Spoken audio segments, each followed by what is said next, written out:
As an organization that got its start in 2017 at what was at the time one of the worst humanitarian crises we had ever seen in Iraq, we are used to obviously working in crisis and disaster. From Iraq to Yemen to Bangladesh to Syria to the Bahamas and now to Mexico, we are committed now more than ever to providing life-saving emergency medical care in the areas of the world that need it most. And with COVID-19, we are facing a new challenge. As borders begin to close, especially in the US and Mexico, we are now seeing how this is going to impact our operations.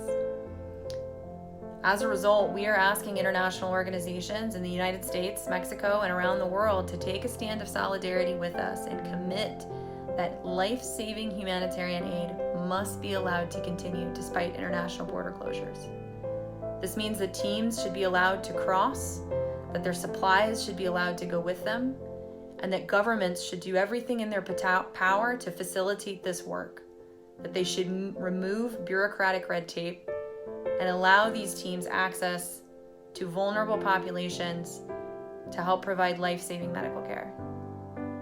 Additionally, and especially for the governments of the United States and Mexico, we are asking governments to commit to a policy of leniency and amnesty for undocumented individuals who might try to seek medical care during this time.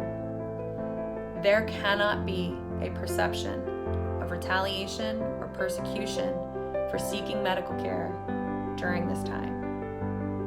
Any perception of retaliation or persecution because of documented status will only drive these populations further underground and make our global efforts to combat COVID-19 even harder.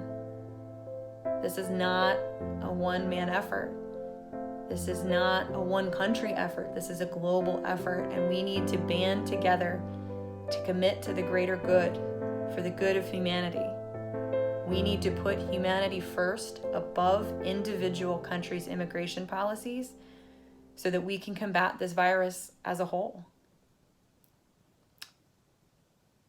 As an organization that works in high-risk areas, we are very aware of the risk that we're putting ourselves into by continuing to provide care as COVID-19 is ongoing. And I would say that we're aware of the risks and that we're not going to abandon them. So many of these people have been treated like the tired, the poor, the huddled masses, the refuse on teeming shores. But these are the people who need our help more than ever, and we can't abandon them. And we need governments to commit to that. We need governments to commit to serving all people, not just the documented ones.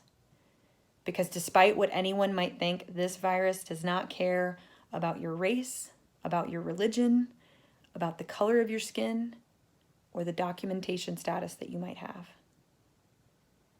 So we're asking everybody to take a stand with us that humanitarian aid should be allowed to continue and that the politics should be put aside.